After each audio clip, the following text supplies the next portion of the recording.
Got you loud and clear. All right, we'll get started here, everybody. We will start with John Wilkerson, and then we'll go to Ryan Schumpert. Coach, how different do you see your team going into this matchup with LSU? How different do you see the Tigers since you guys squared off in week 2 of the SEC schedule? Yeah, I think, when you talk about playing a team, like for instance, we played Arkansas in the SEC championship game very shortly after playing them in the regular season. There wasn't that big of a gap in time. I think when there's been this big of a gap, you have freshmen that act completely differently and have a bunch of different reps under their belt. Any team has probably maneuvered some things in the bullpen differently. You're never 100% healthy when the season starts, but you probably have differences in how injuries are or minor nicks and knacks guys have to. So I think both programs, or teams in this particular case have evolved throughout the year. And, we've had some other things evolve around here as well. From your perspective, just what are some of the advantages or disadvantages of playing an SEC team in Super Regional, and specifically one that you've already faced? Yeah, when you get down to a deal where it's Oregon versus LSU, the one thing that sticks out is you have familiarity versus unfamiliarity, and a lot of that boils down to our guys who grunt their way through scouting reports. So you kind of at least have a skeleton of what a program style is. I mean, each team in our league has its own kind of brand name, but then you got to update things, and it kind of relates back to the first question answer we had. Things have changed since then, so it certainly won't be the same, but there is a little bit more familiarity. And then if you kind of, probably at the base of your question is, what about the competitiveness? SEC weekends to me are the most competitive in college baseball until you get to the postseason. And then when you get to regional play and super regional play, it really doesn't matter, what the brand name is or the jersey label. It's probably going to be pretty dang competitive from both sides or both dugouts. All right, next we'll go to Ben and then Tim Owens. Tony, I got two things for you. First, I wanted to ask about Blade and just kind of what went into the decision to move him to that second game of the weekend slot, and do you anticipate that continuing?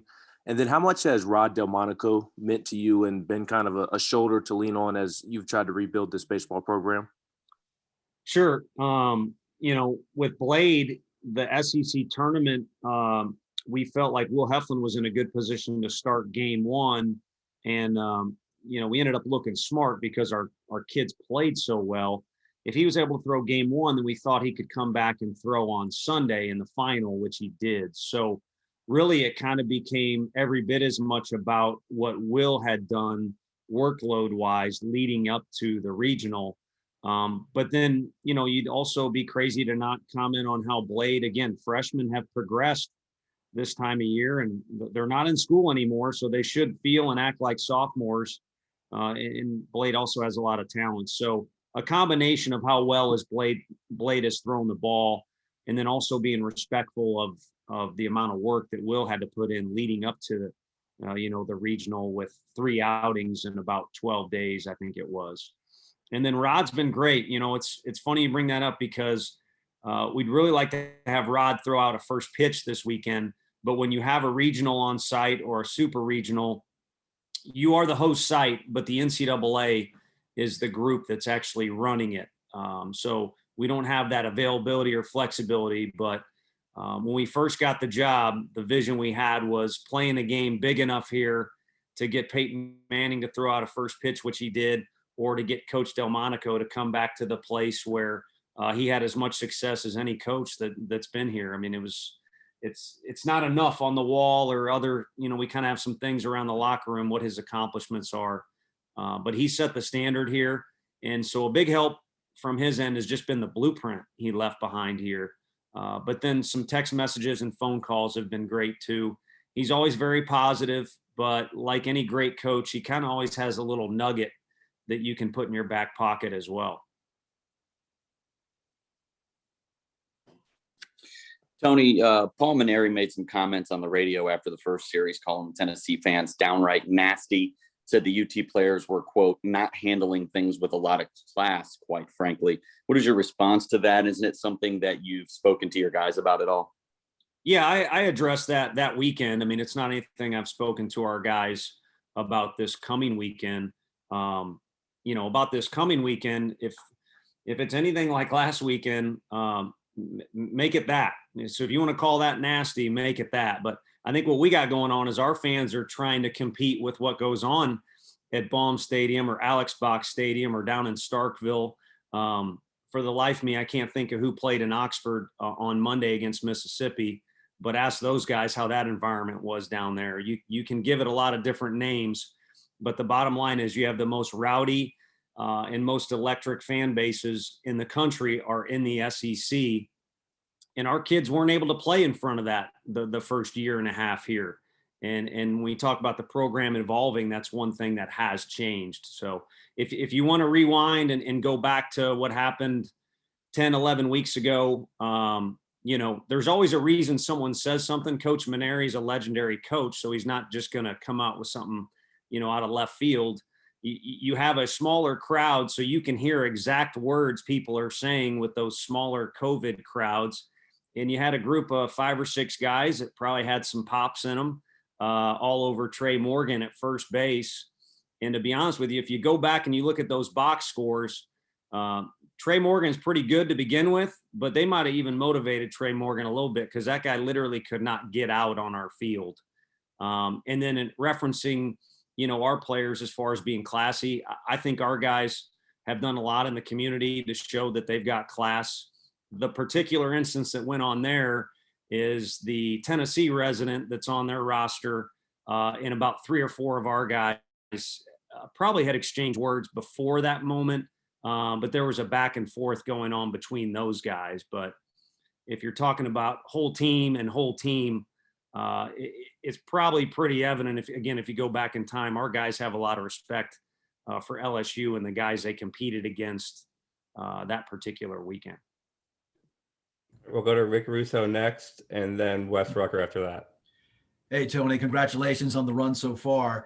Following up on that, certainly one of the storylines is LSU playing for their coach who's retiring at the end of this season. Maybe talk about that and how that might fire them up, but also the fact that you guys are at home. And if the stat is correct, I think Tennessee in regional games at home, 17-5. So I would imagine that can't be understated, the fact that you guys are home this weekend.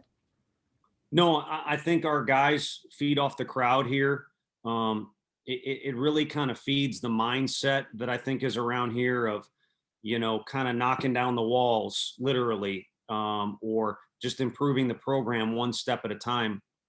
And again, we want our fan base to fit in with the other great ones in this league. And the amount of fans and the way they watch the games and the way they handle themselves it's on an incline. And we'd like to think that our program is on an incline as well. So it's kind of been fun to see how the two have worked together. And, I think our kids feed off it, like I said, on the field performance wise, but it also kind of plays into that mindset of this is what I came here to do, was either change this or be a part of the vision that the coaching staff had when they took the job here. And it's been a lot of fun. It's been a fun ride. And, whichever team wins this weekend, you go play at another facility. So one more ride in Lindsey Nelson Stadium is what the guys have. And I think they're relishing in that opportunity. And then as far as Paul Maneri goes, it was interesting when it went down. I thought at the SEC tournament, there'd be a lot more questions and things like that for every coach there about it because of the mark he's made on the game. And I don't know how they feel in the clubhouse or if they have their own mantra or whatever it might be. I just know that the guy was one of the first people when I was hired at Tennessee to reach out and congratulate me. And that's something I won't forget. So I'm appreciative of that. And I have an incredible amount of respect for anyone who has success in this game, but more in particular in this league, which can chew you up and spit you out. So again, whatever mantra they have going on is their deal. And I think we're just kind of keeping it simple over here. It's another SEC weekend, which is always competitive and fun. But when you get to this time of year, great for you people to write up stories, and it's a lot of fun to have debates. But you're going to have two sides that really, really want to win, whether it's our super regional or another one.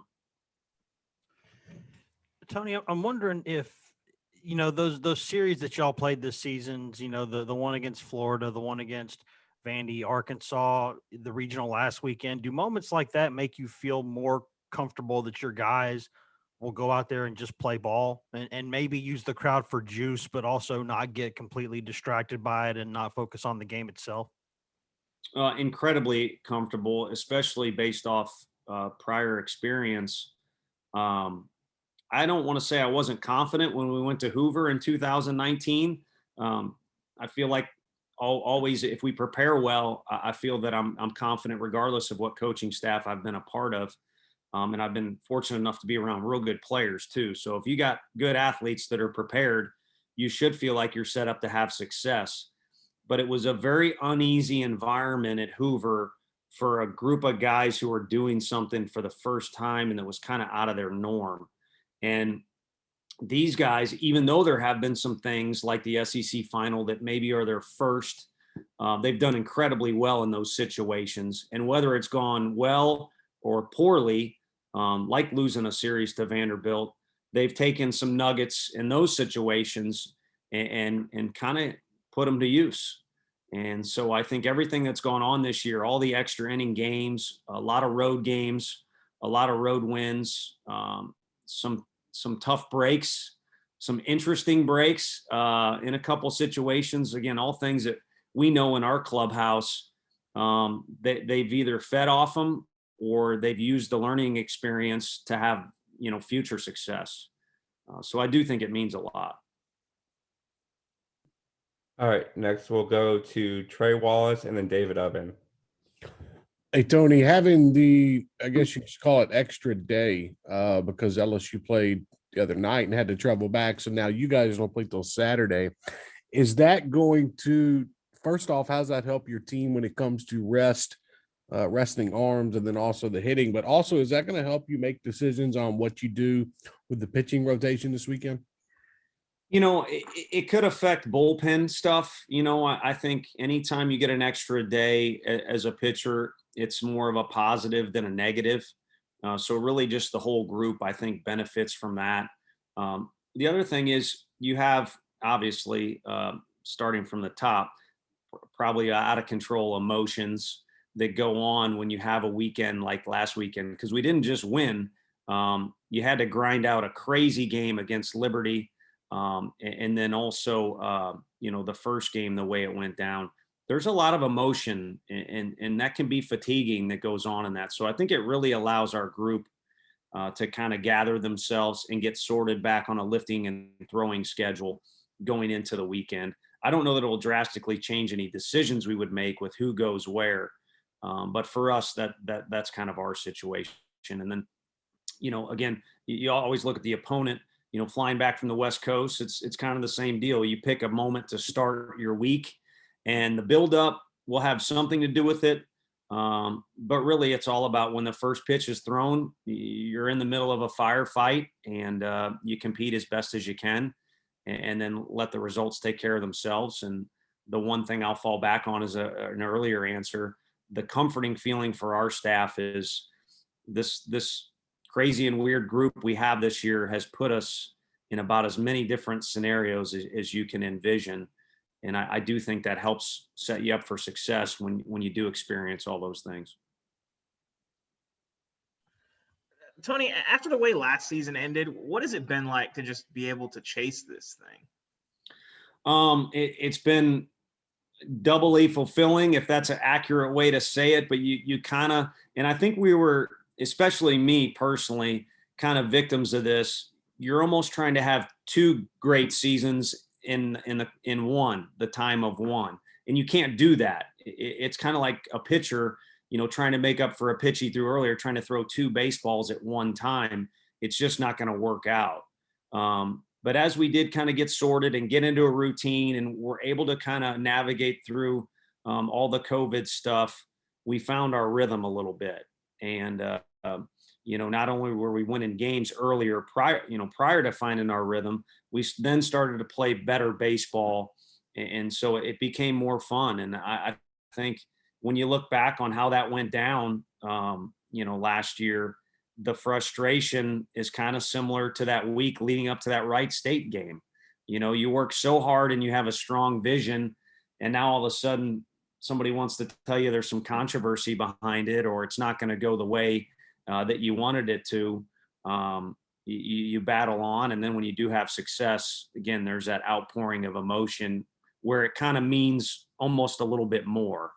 So not a real clean way to say that, but it definitely means more, and it's definitely been a motivating factor. All right, next we'll go to Teresa Walker, and then after that we'll go to David Pascal. Coach, you mentioned this group that you've got this year. They've got a knack for coming through with the big hit at the right moment, most particularly and most recently the Grand Slam on Friday night. As a coach, is that something that you've got to have a bit in your team, or can you cultivate that? And how effective has that been for you? Yeah, no, it's been a big part of the whole deal. I mean, we go to Georgia Southern and to win 2 games on the road at a strong program like that is one thing, but we were able to win an extra inning game with a grand slam at a huge moment by Liam Spence to start our season off 3-0. And that was the first moment where it was like, let's not be good, let's be great, because if you can do this, you can be great. And then it's kind of spiraled into a deal where the whole group thinks they can get it done in a lot of different situations.